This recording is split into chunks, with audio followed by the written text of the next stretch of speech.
Hi எல்லாருக்கும் வணக்கம். Welcome back to my channel Alice's treasure land. இன்றைக்கி இந்த வீடியோவில் என்ன பார்க்க போகிறீங்கன்னா, ஒரு சிம்பிள் லன்ச் மெனு தான் பார்க்க போகிறீங்க. வெண்டைக்காய் சாம்பார், புடலங்காய் கூட்டு, வாழைக்காய் வறுவல், ஆம்லேட், இதுதான் நான் இன்றைக்கி செஞ்ச சிம்பிள் லன்ச் மெனு. அதோட டீட்டெயில்டான ரெசிபீஸ்லாம் இன்றைக்கி கவர் பண்ணியிருக்கேன். Let's get in to the video.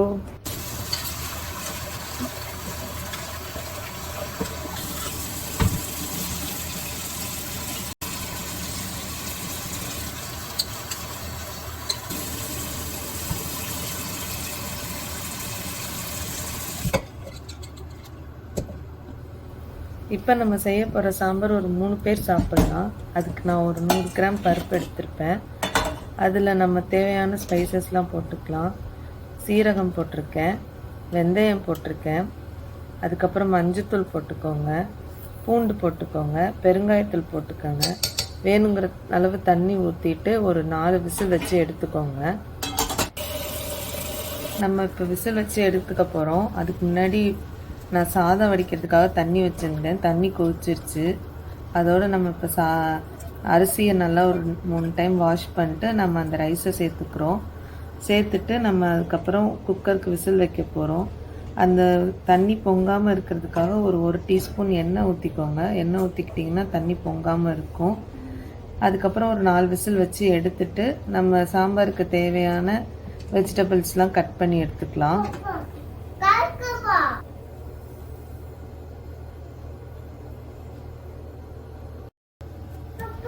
இதுக்கு நம்ம ஒரு வெங்காயம், ஒரு தக்காளி, உங்களுக்கு தேவையான வெண்டைக்காய் எல்லாத்தையும் எடுத்துக்கோங்க. எல்லாத்தையும் நல்லா வாஷ் பண்ணிவிட்டு வெங்காயத்தை நல்லா நீளமாக கட் பண்ணிக்கோங்க. தக்காளியும் குட்டி குட்டியாக கட் பண்ணிக்கோங்க. வெண்டைக்காய் வந்து ரொம்ப பொடியாக கட் பண்ணாமல் சாம்பாருக்கு வேணுங்கிற மாதிரி மீடியம் சைஸில் கட் பண்ணி எடுத்துக்கோங்க. எல்லாத்தையும் கட் பண்ணிவிட்டு அதுக்கப்புறம் நம்ம சாம்பார் செய்ய ஆரம்பிக்கலாம்.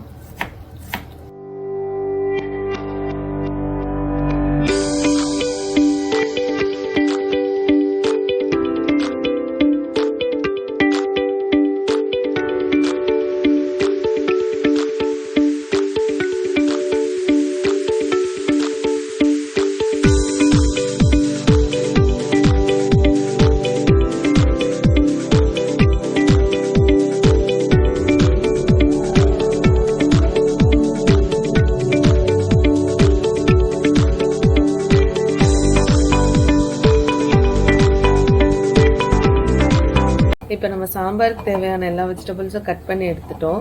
அடுத்து நம்ம சாம்பார் செய்ய ஆரம்பிக்கலாம். அதுக்கு லைட்டாக எண்ணெய் ஊற்றிட்டு கடுகு, உளுந்தம்பருப்பு, வெந்தயம், சீரகம் எல்லாத்தையும் போட்டுக்கலாம். நம்ம பெருங்காயத்தூள் ஏற்கனவே பருப்பில் ஆட் பண்ணிட்டோம், அதனால் நம்ம போட வேணாம். பூண்டும் நம்ம ஆட் பண்ணிட்டோம், அதனால் நம்ம இனிமேல் சாம்பார் தாளிக்கிறதுல நம்ம சேர்க்க போகிறதில்ல.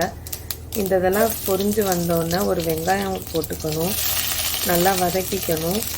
ரொம்ப வதங்க விட்டுறாதீங்க. ஒரு டிரான்ஸ்பரண்ட்டான கலர் வர வரைக்கும் வதங்கிக்கணும். அது வதங்கினதுக்கு அப்புறமா நம்ம பச்சை மிளகா வேணும்னா சேர்த்துக்கலாம், பச்சை மிளகா இல்லைன்னா வரமிளகா சேர்த்துக்கலாம். நான் ஜோலன் இருக்கனால இது ரெண்டுமே சேர்த்துக்கல, ஏன்னா அவனுக்கு காரம் பிடிக்காது, அதனால நான் ரெண்டுமே சேர்த்துக்கல. உங்களுக்கு வேணும்னா பச்சை மிளகா, வரமிளகா எது வேணாலும் சேர்த்துக்காங்க. டேஸ்ட்டு சூப்பராக இருக்கும். தாளிக்கும் போதே சேர்த்தா தான் அதோட டேஸ்ட் நல்லாயிருக்கும். அதனால் தாளிக்கும் போதே இது ரெண்டில் ஏதாவது ஒன்று சேர்த்துக்கோங்க.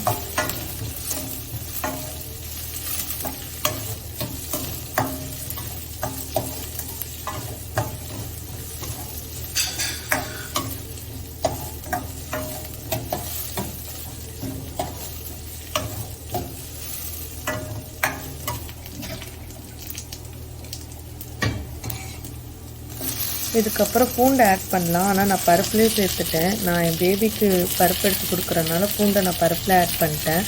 நீங்கள் வேணும்னா இந்த ஸ்டேஜில் கூட பூண்டு சேர்த்துக்கலாம். சேர்த்துட்டு அதுக்கப்புறம் ஒரு தக்காளியை கட் பண்ணி வச்சுருக்கேன், அதை சேர்த்துட்டு நல்லா வதக்கிக்கோங்க. தக்காளி நல்லா வதங்குறதுக்காக லைட்டாக உப்பு போட்டுக்கோங்க. உப்பு போட்டுக்கிட்டிங்கன்னா நல்லா வதங்கிடும். அதெல்லாம் வதங்கி வந்ததுக்கப்புறமா நம்ம சைடில் இன்னொரு பேன் வச்சுட்டு நம்ம இந்த கட் பண்ணியிருக்க வெண்டைக்காவை எண்ணெயில் ஃப்ரை பண்ணி எடுத்துக்கணும்.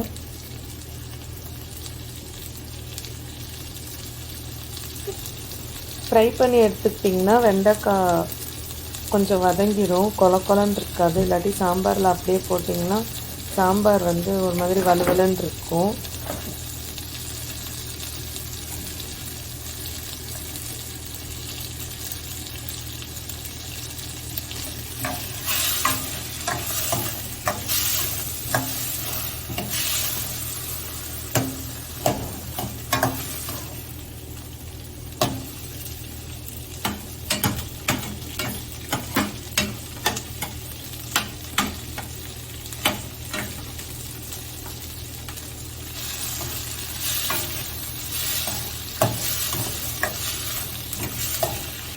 இப்போ நம்ம அடுத்து மசாலா சேர்த்துக்க போகிறோம்.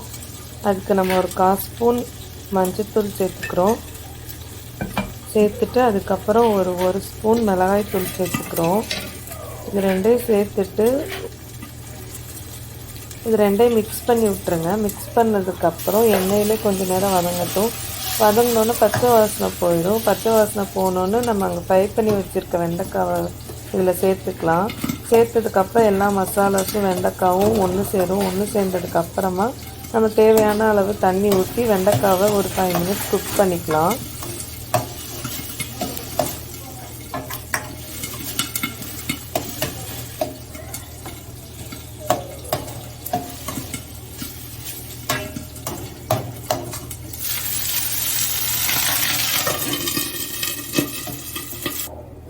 வெண்டைக்காய் குக் ஆகிடுச்சான்னு பார்ப்போம். ஒரு 5 மினிட்ஸ் ஆகிடுச்சு. இப்போ வெண்டைக்காய் நல்லாவே குக் ஆகிடுச்சு.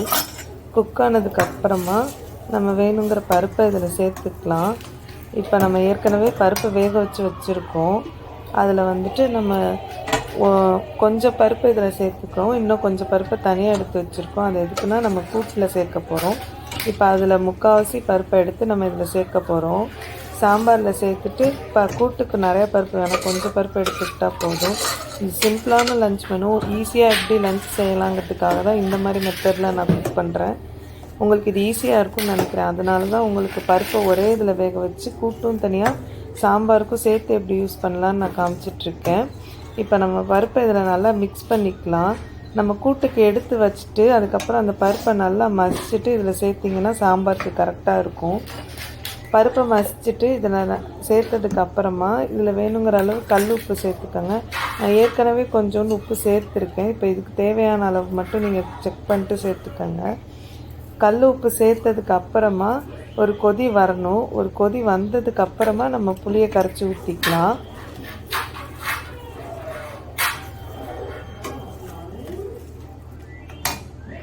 இப்போ சாம்பார் கொதிக்க ஆரம்பிச்சிருச்சு. இப்போ நம்ம புளியை கரைச்சி ஊற்றிக்கலாம்.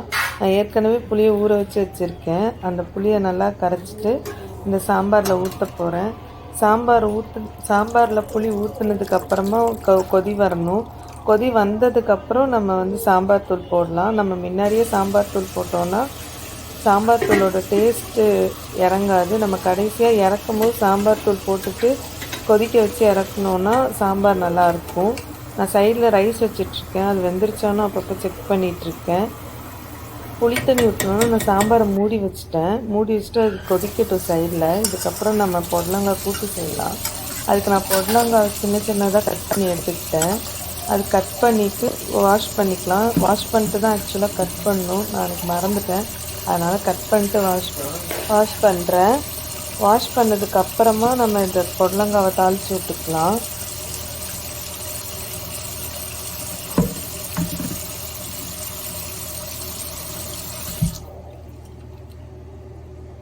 இதுக்கு நல்லா சாதம் வெந்துருச்சு. நான் வெந்த சாதத்தை வடிச்சிட்டேன். இப்போ சாம்பார் கொதிச்சிருச்சு. இதில் நம்ம ஒரு ஸ்பூன் சாம்பார் தூள் சேர்த்துக்கிறோம். 1 ஸ்பூன் சாம்பார் தூளும் நான் ஒரு 1/2 ஸ்பூன் குழம்பு மிளகாய் தூளும் சேர்த்துக்கிறேன். நான் ரெண்டுமே போடுவேன். டேஸ்ட் நல்லாயிருக்கும். நீங்களும் அதை ட்ரை பண்ணி பாருங்கள். கடைசியாக இறக்கும் போது போட்டுட்டு ஒரு கொதி விட்டுட்டு இறக்குவேன். நீங்கள் கொதிக்க வைக்காமலும் இறக்கக்கூடாது, டேஸ்ட்டு நல்லா இருக்காது. இது 2 தூளையும் போட்டு மிக்ஸ் பண்ணிவிட்டு நான் இன்னொரு அடுப்பில் சேஞ்ச் பண்ணிக்கிட்டேன். இந்த இதில் வந்து நான் பொடலங்காய் செய்ய போகிறேன். இது 2ஐயும் போட்டுட்டு நம்ம ஒரு கொதி வர வரைக்கும் வெயிட் பண்ணலாம். அதுக்கப்புறம் கடைசியாக இறக்கும் போது நம்ம கொத்தமல்லி சேர்த்துக்கலாம்.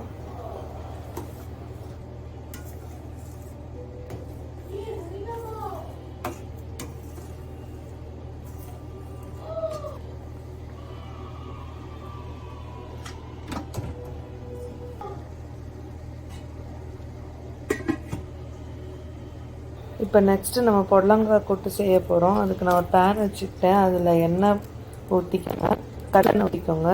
ஊற்றிட்டு தேங்காய் எண்ணெய் ஊற்றினாலும் டேஸ்ட்டாக இருக்கும். நான் கடலெண்ணெய் ஊற்றிருக்கேன். ஊற்றிட்டு அதுக்கு தாளிக்கிறதுக்காக கடுகு, உளுந்தம்பருப்பு, கடலைப்பருப்பு போட்டுக்கலாம், நல்லாயிருக்கும்.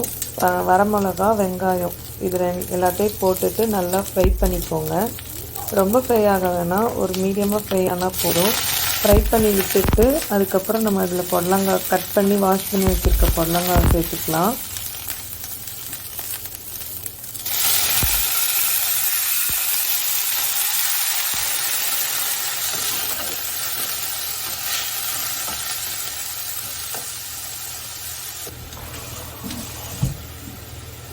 புடலங்காய் போட்டு லைட்டாக வதங்க விடுங்க. வதங்கினதுக்கப்புறம் நான் கருவேப்பிலை சேர்த்துக்கிட்டேன். இப்போ சாம்பாரும் கொதிச்சுட்டு அதில் கருவேப்பிலை சேர்த்துருக்கேன். இதுக்கப்புறம் நம்ம புடலங்காய் தண்ணி ஊற்றி, கொஞ்சமாக தண்ணினா போதும், தண்ணி ஊற்றி ஒரு 5 to 8 மினிட்ஸ் நம்ம வேக வச்சு எடுத்துக்கலாம். எடுத்ததுக்கப்புறம் நம்ம கொஞ்சம் பருப்பு தண்ணி எடுத்து வச்சுருக்கோம்ல, அந்த பருப்பை இதில் சேர்த்துக்கோங்க. சேர்த்துக்கிட்டிங்கன்னா சிம்பிளான புடலங்காய் கூட்டு ரெடி ஆகிடும்.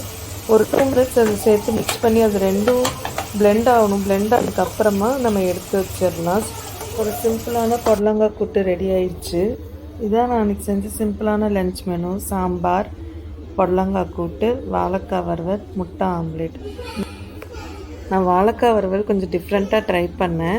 அதோட டீட்டெயில்டான ரெசிபி வேணும்னா எனக்கு கமெண்ட் செக்ஷனில் பின் பண்ணுங்கள். இந்த மாதிரி இன்ட்ரெஸ்டிங்கான வீடியோவோட நான் நெக்ஸ்ட் மீட் பண்ணுறேன். Until then, it's signing off from Alice.